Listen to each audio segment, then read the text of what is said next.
అందరికీ శనార్థులు. ఎట్లున్నారు అందరూ? మంచిగా ఉన్నారు కదా. ఇక రోజు మన ధమాకా ఆర్తలను మీరంతా ఫాలో అవుతున్నారని ఎరికే. సరే మరిగా ఇవాళ కూడా మీకోసానికని చెప్పి మన ధమాకా ఆర్తలు జబర్దస్త్గా వాటికన్నా వచ్చిన కాబట్టి మన ధమాకా ఆర్తలు ఏం తెచ్చినో చెప్పుడెందుకు డైరెక్ట్ ఒక పారి మనమే అరుచుకుందాం పాండ్రి. చలో ఇక ఆర్తలను స్టార్ట్ చేస్తున్నా కాబట్టి అన్నట్టు చెప్పుడు మర్చిపోయినా. ఎందుకైనా మంచిది జరంతా సౌండ్ పెంచుకొని చూడుండ్రి. ఇప్పుడు నేను చెప్పబోయే ముచ్చటను జనంతా చెవులు పెద్దగా చేసుకొని ఇనుండ్రయ్యా. తెలంగాణ సర్కారు ఒక గొప్ప పనిని ముందరేసుకున్నదని చెప్పాలి. ఇక ఇవాళ రేవంత్ రెడ్డి సారు చేసిన పనికి అందరూ సీఎం అంటే గిట్లుండాలి. మా సీఎం సూపరు, తురుము, తోపు, బంగారం, గిటువంటి ముఖ్యమంత్రి ప్రతి రాష్ట్రానికి ఉండాలి అని తెలంగాణ పబ్లిక్ మస్తు సంబరపడుతున్నారు. మరి గంతగణం రేవంత్ రెడ్డి సారు చేసిన గంత గొప్ప పని ఏంది అని అంటారా? గా ఖుషి ఖబర్ ఏందో తెలవాలంటే గీ వార్త మీరు పురాగా చూడాల్సిందే.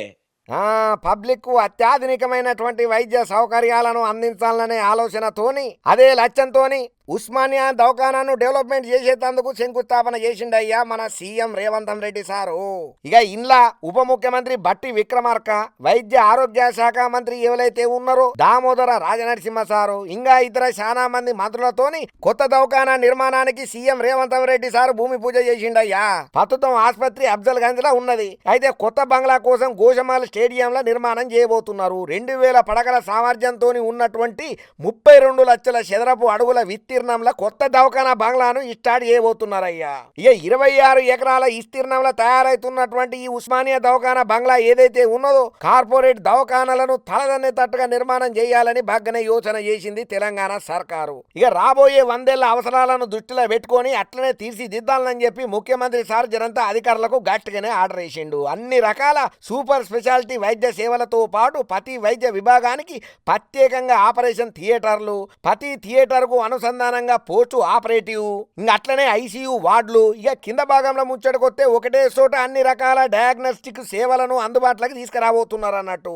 ఇక ఈ బంగ్లా నిర్మాణానికి సుమారు దగ్గర 2500 కోట్ల నుంచి 2700 కోట్ల వరకు ఖర్చు కాబోతున్నదట. ఇక ఈ కొత్త బంగ్లా ప్రారంభోత్సవం తర్వాత ఇక దగ్గర 20% డాక్టర్ల సంఖ్య పెరుగుతుందట. అయ్యా రోజు 5000 మంది ఓపీ రోగులను చూసేటట్టుగా 30 విభాగాలతోని రోబోటిక్ సర్జరీలు చేపట్టే విధంగా సౌకర్యాలను ఏర్పాటు చేయబోతున్నదట తెలంగాణ సర్కారు. ఏదేమైనా రేవంత్ రెడ్డి సారు తీసుకున్నటువంటి ఈ నిర్ణయానికి వాహ్ రేవంత్ రెడ్డి సారు మీరు సూపరు అని మస్తు తారీఫ్ చేస్తున్నారు ఈ ముచ్చటెరికైనా ప్రతి ఒక్కరు. మరి అంతే కదా నువ్వులా ఇప్పుడు కామన్ మెన్ కు కావాల్సింది ఏందయ్యానంటే ఎవరిని అడిగినా గదే చెప్తారు, వైద్యం విద్య. మాకు ఈ 2 అందిస్తే చాలు, ఏ ప్రభుత్వమైనా వాళ్ళకు దండాలు పెడతామని అంటున్నారు ప్రతి ఒక్క కామన్ మనిషి ఈ ముచ్చట ఎరికైనప్పటి నుంచి. ఇక ఎప్పుడెప్పుడా అని ఎదురు చూస్తున్నటువంటి పార్లమెంటు బడ్జెట్ సమావేశాలు రాని వచ్చినాయి. ఈ బడ్జెట్ ముచ్చట్లు ఇవాళ సురు అయినాయి. ఇక ఈ పార్లమెంటు సమావేశాలల్లో చాలా అంశాలే చర్చకు వచ్చినాయి. ఇంకా వివరంగా చెప్పాలంటే రాష్ట్రపతి మేడం చాలా విషయాలనే చెప్పుకుంటూ వచ్చింది ఈ పార్లమెంటు ముచ్చట్లల్లా. మరి మేడం ఏం చెప్పిందో ఏందో అని విందామని నాతో పాటు మీకు కూడా ఉన్నది కదా. అందుకే మీకోసానికని చెప్పి ఒక జబర్దస్త్ వార్తను పట్టుకొని వచ్చిన లేట్ చేయకుండా చూడుండ్రి. పార్లమెంటు బడ్జెట్ సమావేశాలు స్టార్ట్ అయినాయి. ఉభయ సభలను ఉద్దేశించి రాష్ట్రపతి ద్రౌపది ముర్ము మేడం ప్రసంగన చేసింది. తొందరలోనే భారత్ ప్రపంచంలోనే 3వ అతిపెద్ద ఆర్థిక వ్యవస్థగా ఎదుగుతుందని చెప్పి కూడా అన్నది. ఇక కుంభమేళాల ఏడైతే తొక్కిసలాట అయ్యిందో ఆ చనిపోయినటువంటి భక్తులకైతే నివాళులను అర్పించిందయ్యా.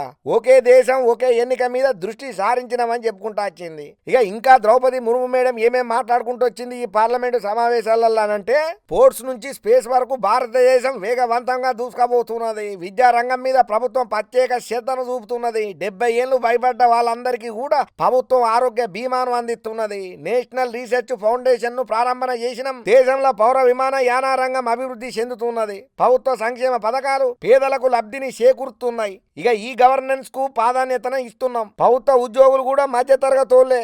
వాళ్ళ కోసం 8వ వేతన సంఘాన్ని కూడా ఏర్పాటు చేయబోతున్నాం. దేశ అభివృద్ధి ఫలాలు ప్రజలందరికీ చేరాలి. ప్రధానమంత్రి ఆవాస్ యోజన ద్వారా లక్షల మందికి సొంత ఇంటి కళ నెరవేరబోతున్నది. ఆదివాసీ ప్రాంతాలలో 30 వైద్య కళాశాలలను స్టార్ట్ చేయబోతున్నాం. సహకార రంగంలో అనేక ఉద్యోగాలను కల్పించబోతున్నాం. వక్ఫ్ బోర్డు సంస్కరణ మీద కూడా మా ప్రభుత్వం ఫోకస్ పెట్టింది. 3 లక్షల మంది మహిళలకు లక్పతి దీదీలుగా మార్చాలన్నదే ప్రభుత్వ లక్ష్యం. ఇండియా ఏఐ మిషన్ ను ప్రారంభం చేస్తున్నది. ఒలింపిక్స్ పారా ఒలింపిక్స్ లో కూడా మన క్రీడాకారులు దూసుకుపోతున్నారు. ఖేల్ ఇండియా మన దేశ యువతకు ఎంతో ఉపయోగపడుతున్నది. భారతీయుడు అంతరిక్షంలో అడుగు పెట్టే రోజు ఎంతో దూరం లేదు. ఫేస్ డాకింగ్ తో ఇంకో ముందడుగు కూడా వేసినాం మనం. చట్ట సభలల్లో మహిళలకు రిజర్వేషన్లు గొప్ప ముందడుగనే చెప్పాలి. సైబర్ క్రైమ్లను నియంత్రించేందుకు ప్రభుత్వం కఠిన చర్యలకు సిద్ధం అవుతున్నది. గట్లనే చర్యలను తీసుకుంటున్నది. మన భారత్ ను గ్లోబల్ ఇన్నోవేషన్ పవర్ హౌస్ గా మారుస్తాం. మేక్ ఇన్ ఇండియా నుండి మేక్ ఫర్ ది వరల్డ్ దిశగా అడుగులు వేయబోతున్నాం. ఐక్యత సంకల్పాన్ని మళ్ళొక్క పారి పునరుద్ఘాటిద్దాం.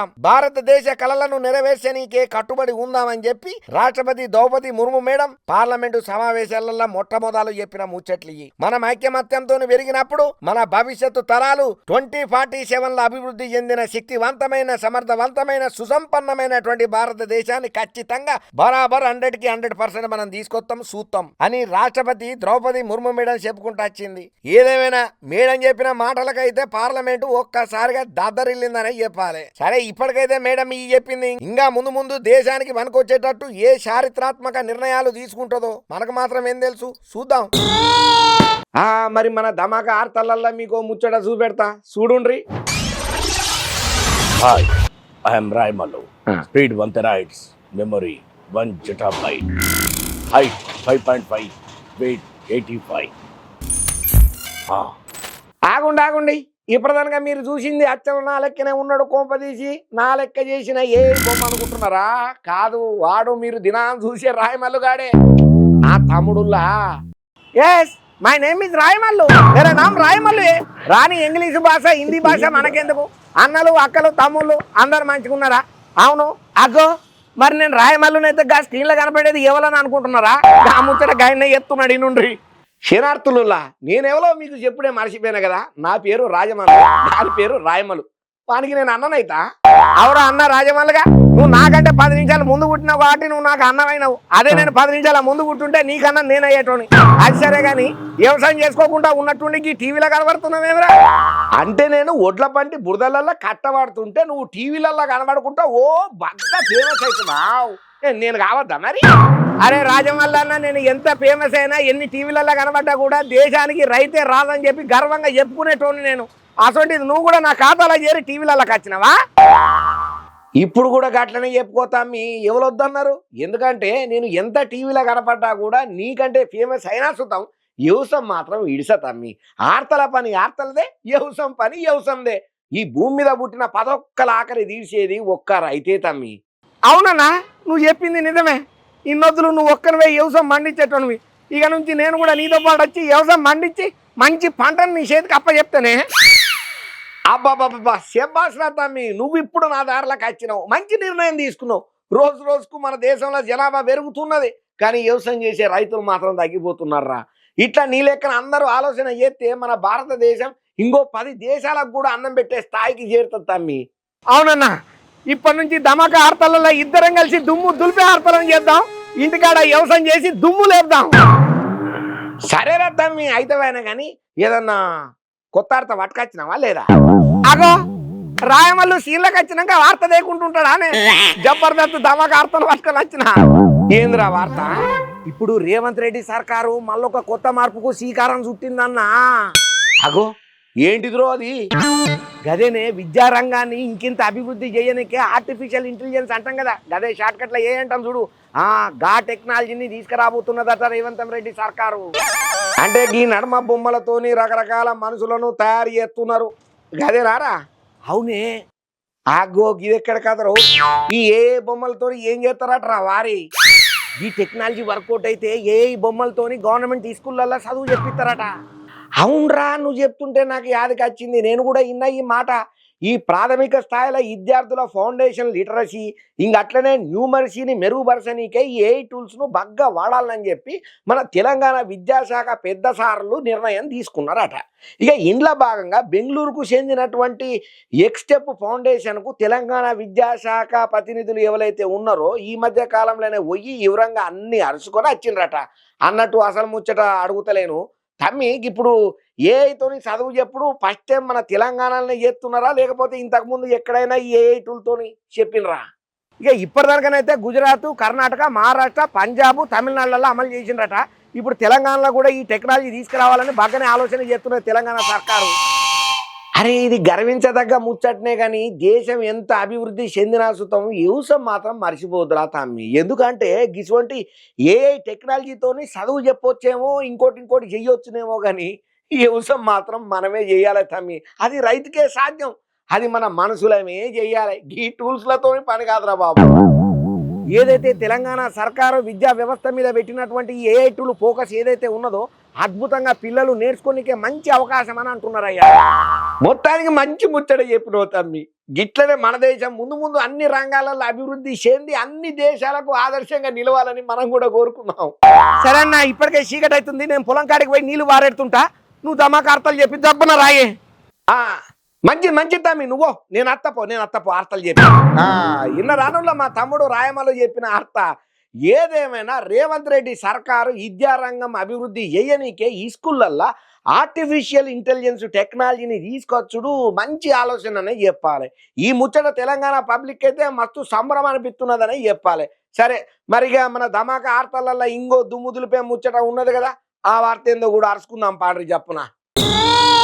నాకు మలయాళం రాదు, నాకు ఈ భాష అర్థం కాదు, మీకేమన్నా అర్థమైతే చెప్పుండ్రి అని నేనంటలేను. నిజామాబాద్ ఎంపీ ధర్మపురి అరవింద్ సార్ అంటున్నాడు. ఇంతకు ఈ కేరళ మలయాళం పంచాయతీ మన తనకు ఎందుకు వచ్చింది? అయినా ఉన్నట్టుండి ఈ మాటను అరవింద్ సారు ఎందుకు అంటున్నాడు, ఎవరిని అంటున్నాడు, ఏందో కథ పురాగా తెలవాలనంటే చెప్పుడెందుకుల్లా ఈ వార్త వచ్చింది మీకోసం చూడుండ్రి. ఇన్ని రోజులు సైలెంట్గా ఉన్నాడు, ఏం సపోర్ట్ చేస్తలేడేంది, ఏడ కనబడతలేడు, సోషల్ మీడియాలకి ఇట్లా అనుకుంటున్నారో లేదో జనాలు. తప్పకుమని పెద్ద బాంబే వేల్చిండయ్యా మన బీజేపీ లీడరు అరవిందం సారు. మరి ఉన్నట్టుండి ఇప్పుడు అరవిందం సార్ ఎందుకయ్యా లైమ్ లైట్ లకు వచ్చిండనంటే కవితక్క మీద జనత గట్టిగానే కారాలు మిరియాలు నూరబట్టిండు సోషల్ మీడియా ఏదికగా. మరి ఇప్పుడు ఉన్నట్టుండి కవితక్క పేరు ఎందుకయ్యా ప్రస్తావన చేసిండు ఈ బీజేపీ లీడర్ అరవిందం సార్ అని అంటే, కేరళ లిక్కర్ స్కామ్ కేసుల బీఆర్ఎస్ ఎమ్మెల్సీ కల్వకుంట్ల కవితక్క మీద వస్తున్నటువంటి ఆరోపణల మీద నిజామాబాద్ ఎంపీ ధర్మపురి అరవింద్ సారు సేటరికల్ గా ట్విట్టర్లో ట్వీట్ కంటార్చిండయ్యా. కేరళలో కూడా మన లిక్కర్ కీర్తి పతాకం ఎగరేయబోతున్నది. అంత గొప్ప పేరు ప్రఖ్యాతలను మన తెలంగాణ ముద్దుబిడ్డ సంపాదించుకున్నదయ్యా. నాకు మలయాళం అర్థం కాదు, ఈ కేరళ నాయకుడు చెప్పేది మీకు ఎవరికైనా అర్థమైతే చెప్పుండ్రి అనుకుంటా ఓ వీడియోను పోస్ట్ చేసిండయ్యా. అయితే ఢిల్లీ లిక్కర్ స్కామ్ కేసులో అరెస్ట్ అయ్యి ముప్పు తిప్పలు పడి బెయిల్ తెప్పించుకొని బయటపడ్డటువంటి బీఆర్ఎస్ ఎమ్మెల్సీ కల్వకుంట్ల కవిత పేరు రీసెంట్ గా కేరళ లిక్కర్ స్కామ్ లో కూడా తెర మీదకి అచ్చుడుతోని రాజకీయంగా పెద్ద దుమారమే రేపుతున్నది. కేరళ ఓయాసిస్ కంపెనీకి లైసెన్సు జారీ వెనుక కవిత పాత్ర ఉన్నదని, ఆమె ఏకంగా కేరళ ప్రభుత్వం పెద్దలతోనే సంప్రదింపులు జరిపిందని చెప్పి ఆ రాష్ట్ర విపక్ష కాంగ్రెస్ నేత ఎవరైతే ఉన్నారో వీడి సతీశన్ కేరళ అసెంబ్లీలో చేసిన ఆరోపణలు పెద్ద రచ్చగా మారినాయ్యా. ఇక ఇప్పుడు ఉన్నట్టుండి కవితక్క పేరు కేరళ అసెంబ్లీలలో వినబడ్డదో ఇప్పుడు పెద్ద చర్చకే దారితీసింది. అరవింద్ సార్ మాత్రం తగ్గేదే లేదనుకుంటా పోస్టుల మీద పోస్టులు పెట్టుకుంటా ఎడ్డిచ్చినట్టే కారెడ్డలు ఆడుకుంటా కవితక్క మీద గరం అవుతున్నాడు. మన తెలంగాణ ముద్దుబిడ్డ కేసీఆర్ గారాల పట్టి గిట్ల లిక్కర్ స్కామ్ పంచాయతీ కేరళ మొత్తం ఊపిడే కాకుండా తెలంగాణ పరువు మొత్తం తీసిందని చెప్పి కారెడ్డలు ఆడుకుంటా మాట్లాడబట్టిండయ్యా. సరే అరవిందం సార్ అయితే ఈ విధంగా తెలిసిన ముచ్చటను పోస్ట్ పెట్టిండు కానీ మరి దీని మీద కవితక్క ఎట్లా రియాక్ట్ అవుతుంది, కేటీఆర్ సార్ ఎట్లా కౌంటర్ ఇస్తాడు, కేసీఆర్ సార్ ఏమన్నా రియాక్ట్ అవుతారో లేదో మనకు మాత్రం ఏం తెలుసు, చూద్దాం. కొత్త పురుగు మళ్ళా మందిని పరేషాన్ చేయ చూస్తున్నది. కరోనా పురుగు పోయి జరంత ఊపిరి తీసుకున్నాం రా అనంటే మళ్ళా ఇదొక్కటి మోపయ్యింది. ఎట్లా ఎత్తురా భగవంతుడా అని మళ్ళా నెత్తి మీద చెయ్యి పెట్టుకునే రోజులు వచ్చేటట్టే కనబడుతున్నాయి. ఇలా అరే కరోనా దెబ్బ నుంచి కోలుకొని ఇప్పుడిప్పుడే ఫోన్ పేల 4 పైసలు కనబడుతున్నాయన్న సంబరం ఎక్కువ రోజులు లేకుండా చేసేటట్టే ఉన్నది ఈ కొత్తగా వచ్చే పురుగు. మరి ఇంతకు మందిని గంతగానం మాగం చెయ్య చూసిన గా పురుగు ఏంటిది, ఏందా దాని కథ, ఎక్కడి నుంచి వస్తున్నది అని అంటారా? నేను చెప్పను, ఆర్తను మీరే చూడుండ్రి. ఈ వైరస్లు తెచ్చే పురుగులకు ఏమనిపిస్తుందో ఏమో, వాళ్ళ మీదళ్ళ పురుగు తిరిగి జనాలను ముప్పు తిప్పలు పెట్టాలని ఆలోచన చేస్తుందో ఏమో తెలియదు కానీ కరోనా పురుగు మొన్నటిదాకా మనల్ని అతలాకుతనం చేసి జీవితాలను అస్తవ్యస్తం చేసింది. పోయిందిరా నాయన కరోనా పురుగు అనుకుంటే ఇప్పుడు ఇంకో కొత్త పురుగు మొదలు పెట్టింది అయ్యా పంచాయతీ. అగో ఏంది కొత్త ముచ్చట చెప్తున్నావు, వార్తను పురాగా చెప్పానంటారా? అయితే ఈయన మీకోసమే తెచ్చిన ఈ వార్తను. మహారాష్ట్రాల జీబీఎస్ గులియన్ బారే సిండ్రోమ్ అనే వైరస్ అంట. ఇక ఇది మహారాష్ట్రాల అలజడులనే చుట్టిస్తున్నది. సోలాపూర్ జిల్లా ఈ వైరస్ కారణంగా ఒక వ్యక్తి పానమే పోయిందట. ఇంకా అంతనే కాదు, దాదాపు 70 మంది ఈ వ్యాధితోని బాధపడుతున్నారట. ఆ రాష్ట్రంలో కలకలం రేపినటువంటి ఈ జీబీఎస్ వైరస్ క్రమంగా హైదరాబాద్ కూడా వస్తున్నదట. అయ్యా, రీసెంట్ గా సిద్దిపేట జిల్లాలో ఒక ఆడామెకు వైరస్ ఏదైతే ఉన్నదో ఈ జీబీఎస్ లక్షణాలు ఉన్నట్లుగా డాక్టర్లు ఎరకబట్టిండ్రు. ప్రస్తుతం ఆ బాధిత మహిళ కిమ్స్ ల చికిత్సనైతే పొందుతున్నదయ్యా. ఇక హైదరాబాద్ లో మొట్టమొదటి జీబీఎస్ వైరస్ కేసు నమోదు అవ్వడంతోని పబ్లిక్ మస్తు ఫికర్ అవుతున్నారయ్యా. ఉన్న రోగాలే సరిపోతలేవురా అంటే ఈ అడ్డమైన రోగాలన్నీ మళ్ళీ యాడికెంచి మోపైతున్నాయని మస్తు బాధపడబట్టిండ్రు.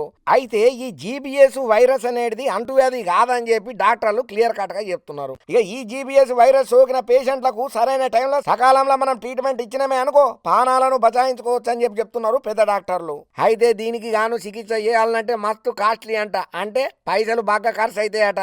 ఎవరైతే ఈ వైరస్ బారిన పడ్డ పేషెంట్ ఉంటాడో ఆ పేషెంట్ కి ఇచ్చే ఇమ్యూనోగ్లోబిన్ ఇంజెక్షన్ ధర ఒక్కొక్కటి ఏలల్లనే ఉంటదట. అయ్యా, ఈ ముచ్చట స్వయంగా పెద్ద డాక్టర్లే చెప్పిండ్రు. మరి ఈ రోగం ఎట్లొస్తుంది, ఏమయ్యా లక్షణాలనంటే ఒళ్ళంతా తిమ్మిరిగా అనిపిస్తుందట, కండరాలు బలహీన పడతాయట, కడుపు నొప్పి, జ్వరము, వాంతులు ఇగో గిసొంటి అన్ని వస్తాయట. ఇంకా అంతనే కాకుండా జలుబు, శ్వాస తీసుకున్నట్లల్లా మస్తు తక్లీఫ్ అవుతాయట, ఇరోజనాలు కూడా బాగానే పెడతాయట. ఇక ఈ వైరస్ బారిన పడకుండా ఉండాలంటే రోగ నిరోధక శక్తి ఎక్కువనే ఉండాలని అంటున్నారు. ఎందుకనంటే రోగ నిరోధక శక్తి తక్కువగా ఉన్నోళ్ళకే ఈ వైరస్ అటాక్ తొందరగా అవుతుందట. ఇక ఈ వైరస్ కనుక అత్తే రోగ నిరోధక వ్యవస్థ పూర్తిగా దెబ్బతిని నరాల వ్యవస్థ మీద తీవ్ర ప్రభావం చూపుతుందట. ఓ అమ్మనే, ఇది ఎక్కడ అడ్డమైన రోగమో ఏందో మందిని ఆగం చేయనీగానే వచ్చినట్టున్నదని చెప్పి మత్తు బుగులు పడబట్టిండ్రి ముచ్చటరికైనా ప్రతి ఒక్క కామన్ పబ్లిక్. కేసీఆర్ మళ్ళా ముఖ్యమంత్రి కాబోతున్నాడు. 2028 ఎన్నికలలో బీఆర్ఎస్ పార్టీ అధికారంలోకి రాబోతున్నది. రాసి పెట్టుకో, ఇది తథ్యం. 420 హామీలు ఇచ్చిన ఈ పార్టీ అధికారంలోకి వచ్చి 420 రోజులు అవుతున్నది. ఇంకా నో డౌట్ ఈసారి అధికారం కేసీఆర్దే. అమ్మ తోడు, ఈ మాట నేనంటలేను, ఎవరన్నారో ఏందో తెలవాలంటే మాత్రం ఈ వార్త పురాగా చూడండి, మీకు దండం పెడితే. 2028లో కేసీఆర్ మళ్ళా ముఖ్యమంత్రి కాబోతున్నాడు. మీరు రాసి పెట్టుకోండి. అగో గంత పక్క గట్ట చెప్తున్నావు, నీకేమన్నా పేపర్ లీక్ అయిందా అని నన్ను అనకుండ్రి. ఈ మాట నేను చెప్పలేదు, అంతకు మించి జ్యోతిష్కుడు చెప్పలేదు. మున్సిపల్ చైర్మన్, వైస్ చైర్మన్ ఆత్మీయ సత్కారంలో బీఆర్ఎస్ వర్కింగ్ ప్రెసిడెంట్ అయినటువంటి కేటీఆర్ సార్ చెప్పుకుంటూ వచ్చిండి ఈ మాటలను. మరి ఇవన్నీ ముచ్చట్లు కేటీ రామారావు సార్ ఎవరి దగ్గర చెప్పిండు, యాడ చెప్పిండు, ఏమా కథ అని అంటారా? పదవికాలం ముగిసిన మున్సిపల్ చైర్మన్, వైస్ చైర్మన్లకు ఆత్మీయ సత్కారాన్ని అయితే ఏర్పాటు చేసిండు. ఇక ఈ సత్కారంలో అందరినీ సత్కరించుకుంటా ఈ సందర్భంగా కేటీఆర్ సార్ మాట్లాడుకుంటా 2028 ఎన్నికలల్లో బీఆర్ఎస్ విజయం సాధించబోతున్నది. కేసీఆర్ ముఖ్యమంత్రిగా మళ్ళా బాధ్యతలను చేపట్టబోతున్నాడు. 10 ఏళ్ల బీఆర్ఎస్ పాలనలో దేశంలో అన్ని రాష్ట్రాల కంటే మన రాష్ట్ర మున్సిపాలిటీలను అభివృద్ధి మనం చేసుకున్నాం. బీఆర్ఎస్ హయాంలో 6 లక్షలకు పైగా రేషన్ కార్డులను మనం ఇచ్చినాం. 700 కోట్లతోని నల్గొండను అభివృద్ధి చేసుకున్నాం. కాంగ్రెస్ పార్టీ అధికారంలో 420 హామీలు ఇచ్చి 420 రోజులు అవుతున్నది. 400 మంది రైతులు ఆత్మహత్యలు చేసుకున్నారయ్యా వీళ్ళ పాలనలల్లా. మంత్రి కోమటిరెడ్డి వెంకటరెడ్డి సొంత నియోజకవర్గంలోనే మున్సిపల్ ఉద్యోగులకు 4 నెలల సంధి జీతాలు ఇస్తలేరు. సూర్యాపేట మున్సిపల్ చైర్మన్ జనరల్ స్థానంలో దళిత బిడ్డకు అవకాశం ఇచ్చినాం. టకీమని ఢిల్లీలో పైసలు పడుతున్నాయి తప్ప రైతుల అకౌంట్లో మాత్రం పైసలు పడతలేవు. పదవి కాలం ముగిసిన మున్సిపల్ చైర్మన్, వైస్ చైర్మన్లు పబ్లిక్ లల్లనే ఉంటే పబ్లికే మిమ్మల్ని మళ్ళా గెలిపిస్తారు అని కేటీఆర్ సార్ దిశానిర్దేశం చేసిండయ్యా. ఏదేమైనా కేటీఆర్ సార్ చెప్పినటువంటి మాటలు ఏమైతే ఉన్నాయో ఇవి ఇప్పుడు పెద్ద దుమారానికే దారితీస్తున్నాయి. ఇక కేటీఆర్ సార్ ఇట్లా మాట్లాడితే కాంగ్రెస్ లీడర్లు ఊకుంటారు వాయమ్మనే. వాళ్ళు కూడా వాళ్ళ స్టైల్లో రిటర్న్ కౌంటర్లు ఇచ్చుడు షురూ చేసిండ్రు. మీ లెక్క మేము ఫామ్ హౌస్ లో కూర్చొని పాలన చేసేటోళ్ళం కాదు, పబ్లిక్ లల్లా ప్రజా దర్బార్లో కూర్చొని పాలన చేసే ప్రభుత్వం మా కాంగ్రెస్ ప్రభుత్వం. మీ కుటుంబ పాలనతోని తెలంగాణ పబ్లిక్ ఎన్ని అవస్థలు పడ్డారో ఒక్కసారి చరిత్రను చూసుకోవయ్యా కేటీ రామారావా. నీ డ్రామాలన్నీ ఆపు, నీ సంగతి మేము తేలుస్తాం, మీ లెక్కలు చిట్టాలన్నీ బయట పెడతాం, తస్మాత్ జాగ్రత్త, నోరు అదుపులో పెట్టుకోమని చెప్పి కాంగ్రెస్ లీడర్లు కూడా గట్టిగానే కౌంటర్లు ఇవ్వబట్టిల్లు కేటీ రామారావు సార్కు. ఇక మరి ఇట్లా బీఆర్ఎస్ కాంగ్రెస్ పార్టీల నడుమ పంచాయతీ ఇప్పటిదైతే కాదు, మరి ఇప్పట్లో ఓడుతుందో లేదో కూడా మనకైతే తెలియదు. ఈ కథ యాడికి పోయి ఏడాగుతుందో, లేకపోతే కేటీ రామారావు సార్ చెప్పినట్టే 2028లో మళ్ళా కేసీఆర్ సారే ముఖ్యమంత్రి అవుతాడా ఎట్లా ఏమో మనకు మాత్రం ఏం తెలుసు, చూద్దాం. ఇవాళ రేపు బంగారము లేకపోతే కంసేకము ఎండి వస్తువునో కొనాలంటే పైసలకు ఎంత తనకలాడాలనో మన అందరికి ఎరికేరా ముచ్చట్నే. మరి ఎండితోని ఏకంగా మంచాలు, కుర్చీలు, బల్లలు, అమ్మో గయన్ని చేయించుకున్నా సొంతంగా ఉన్నా ఎట్టుంటది, మత్తుంటలే, ఊహించుకుంటేనే జబర్దస్త్ అనిపిస్తున్నది కదా. ఈ ముచ్చట ఇంటేనే మీకు అనిపిస్తే ఇంకా వస్తువులను అమ్మో చెప్పను, వార్తను చూడండి మీరే. ఇక జనరల్గా బాగా పైసలు ఉన్న వాళ్ళ ఇంట్లో మనం ఇప్పటి వరకు చూసినా ఏందయ్యా అంటే ఒక వెండి గ్లాసులో లేకపోతే పళ్ళెలో ఇంకా పోతే ఎండి పూజ సామాన్లను చూసినాం కానీ ఎండి మంచాలను చూసిల్లా, ఎండి డైనింగ్ టేబుల్లను చూసిల్లా, ఎండితోని ఎంతో అద్భుతంగా అలంకరణ చేసినటువంటి అద్దాలను చూసిల్లా, కుర్చీలను చూసిల్లా. అగో అన్ని ఎప్పుడో టీపు సుల్తాన్ కాలంలో ఉన్నటువంటి రాజ దర్బార్లో ఉన్న ముచ్చట్లని చెప్తున్నావా అన్నయ్య అంటే కాదు కాదు, మన తెలంగాణ కాంగ్రెస్ ఎమ్మెల్యే ఇంట్లో ఉన్న అత్తులయ్యాయి. అవులా మీరిన్నది బరాబర్ నిజమైన ముచ్చట్నే. ఇక ఇదివరదనక మనం చెప్పుకున్న ఎండి సామాన్లు ఎవరియో కాదుల్లా, తెలంగాణ జడ్చర్ల కాంగ్రెస్ ఎమ్మెల్యే అనిరుద్ సార్ ఇంట్లో ఉన్న వస్తువులయ్యా ఇవన్నీ. ఇక ఇప్పుడు ఈ సార్కు సంబంధించిన ఎండి సామాన్ల ముచ్చట ఏదైతే ఉన్నదో మస్తు రచ్చకు చర్చకే దారితీస్తున్నది. మొత్తం రోజువుడ్ సీలింగ్, రాజభవనాన్ని దళదన్నే తట్టు, ఈయన ఎండితోని బెడ్ను, డైనింగ్ టేబుల్ ను, కుర్చీలను కూడా చేపించుకున్నాడయ్యా. చేపించుకున్నాడే కాదు, ఇక ఈసారి గారి రాజభోగాన్ని చూసి అందరు నోరేలా పెడుతున్నారు. ఇప్పుడు ఈ కాంగ్రెస్ జడ్చర్ల ఎమ్మెల్యే ముచ్చట ఏదైతే ఉన్నదో సోషల్ మీడియాలో ఈ వీడియోను విడుదల చేసుడుతోనే మస్తు హాట్ టాపిక్ అయి కూర్చున్నది. మరి రాజావారి జీతం ఎంతనో, గింత రాజభోగం లాంటి ఇల్లును కట్టుకున్నాడు, గింత విలాసవంతమైనటువంటి వెండి వస్తువులతోనే ఇంటిని అలంకరణ చేసుకున్నాడనంటే మా పెద్ద సౌకర్యం అని చెప్పి కొంచెం కారెడ్డలు ఆడుకుంటా కూడా కామెంట్లు పెట్టబట్టిండ్రు ఈ రాజావారి రాజభోగం చూసిన నెటిజన్లు. మరి సార్కు తెలిసి చూపించిండో తెలియక చూపించిండో తెలియదు కానీ మొత్తానికైతే ఈ వీడియో ఎప్పుడైతే బయటకు వచ్చిందో ఇప్పుడు కాంగ్రెస్ పెద్దలల్లో కూడా చర్చలు బాగానే జరుగుతున్నాయట. కానీ ఏ మాట కామాటనే చెప్పాలి, సార్ గారి టేస్ట్ మాత్రం సూపర్ ఉన్నది అని జరంత పాజిటివ్ గా కామెంట్లు కూడా పెట్టేటోళ్ళు లేకపోలేదు. ఏదేమైనా జడ్చర్ల కాంగ్రెస్ ఎమ్మెల్యే సార్ ఇడిచినటువంటి ఈ వీడియో ఇక్కడతోని ఓడిచిపోతుందో లేకపోతే అందరి ఫోన్లల్లో వాట్సాప్లలో చక్కర్లు కొట్టుకుంటా ఆయనత హైకమాండ్ చేతికే పోతుందో మనకు మాత్రం ఏం తెలుసు. వచ్చిన వార్త వచ్చినట్టు చదువుకుంటా పోడు తప్ప చేసేది ఏమున్నది. అయినా రాజకీయాలలో ఎప్పుడు ఏమైతుందో ఎవరు చెప్పలేరు, మనకు మాత్రం ఏం తెలుసు, చూద్దాం. मैंने प्यार किया, हम दिल दे चुके सनम, प्यार किया तो डरना क्या, दिल वाले दुल्हनिया ले जाएंगे, दिल जले तो दुनिया को जला दूंगा, अगर पलट के देखे तो दुल्हन बना दूंगा. అగ్గో ఏంది పిల్లగా పెయ్యి అంత ఎట్టున్నది, పిస పిసగా మాట్లాడుతున్నావు అని నా మీదకి గరానికి రాకుండ్రి. ఇప్పుడు నేను చెప్పబోయే ముచ్చట జరంతా అలాగూ ముచ్చటనే చూస్తే మీరు కూడా గిదేం పోయే కలవరా వారని చెప్పి నాకంటే ఎక్కువ పగ్గా మీరే ఫైర్ అవుతారు. కావాలంటే చెప్పుడు ఎందుకు మీరే చూడుండ్రి. అవును, వాళ్ళిద్దరు ఇష్టపడ్డారు, ఒకటయ్యిండ్రు. మైనే ప్యార్కిగా నువ్వు లేకపోతే నేను ఉండలేను, నువ్వే నా జీవితం, నువ్వు నేను ఇద్దరం కలిస్తే అన్న విధంగా ఇద్దరు పెళ్లి చేసుకున్నారయ్యా. సరే పెళ్లి అనేది ఇవాళ రేపు కామను, ఎవరు ఇష్టం వచ్చినట్టు అలా చేసుకోవచ్చు. సరే వీళ్ళిద్దరు చేసుకున్నట్లల్లా ఏమయ్యా గొప్పతనం అని అంటారా? వీళ్ళు పెళ్లి చేసుకున్నది మామూలు లవర్స్ కాదు, ఒక పెద్ద ప్రొఫెసర్ మేడము, ఒక కిందనున్నటువంటి చదువులు నేర్చుకునే స్టూడెంట్. క్లాస్ రూమ్ లో అందరి ముంగట వీళ్ళిద్దరు ఇట్లా దండలు మార్చుకొని ఫోటోలకు పోజులు ఇచ్చేసరికల్లా అక్కడ ఉన్నటువంటి మిగతా స్టూడెంట్స్ అందరు నోరెళ్ళ పెట్టబట్టినరట. ఇది ఎక్కడ కదరు, మన క్లాస్ పిల్లలకు వీళ్ళు లైనేజ్ పెళ్లి చేసుకుంటాడు అనుకుంటే ఏకంగా ప్రొఫెసర్కే గాలం వేసిండు అంటే మార్కులు కొట్టేద్దామనా పిరిలా అని చెవులు కోరుకుంటున్నారట ఈ ముచ్చటరికైనా అక్కడ కాలేజీ స్టూడెంట్స్. ఇంకా అంతనే కాదు, వీళ్ళ పెళ్లికి ముగ్గురు పెద్ద మనుషులు కూడా సాక్షి సంతకాలు పెట్టి పెళ్లికి పెద్ద మనుషులు అయ్యిండ్రయ్యా. ఇక వీళ్ళు ఇట్లా బొట్టు పెట్టుకుని దండలు మార్చుకొని ఇద్దరు ఒక్కటయ్యి పెళ్లి చేసుకున్నామనేది ఎట్లయితే వీడియో అనౌన్స్ చేసి విడుదల చేసిందో ఇక ఇది ఆయనత యూనివర్సిటీ పెద్ద సార్లకు తెలిసింది. ఇక బాగా గారం అయ్యి అసలు ఏం కథ ఏంది, క్లాస్ రూమ్ లో పెళ్లి చేసుకున్నాడు ఎక్కది, ప్రొఫెసర్ ను స్టూడెంట్ పెళ్లి చేసుకున్నాడు ఎక్కది, పోనీ స్టూడెంట్ కంటే చిన్న పొలగాడ వానికంత తెలివి లేదు, సరే ఏదో అజ్ఞానంలో ఉన్నాడని అనుకోవచ్చు. చదువులు చెప్పి సైకాలజీ విభాగంలో పనిచేసి ఈ ప్రొఫెసర్ అమ్మకి ఏమైంది, ఈ ప్రొఫెసర్ అమ్మను సెలవులకు పంపించి గట్టి చర్యలే తీసుకోవాలని చెప్పి యూనివర్సిటీ పెద్ద సార్లు బాగానే ఆలోచన చేస్తున్నారట.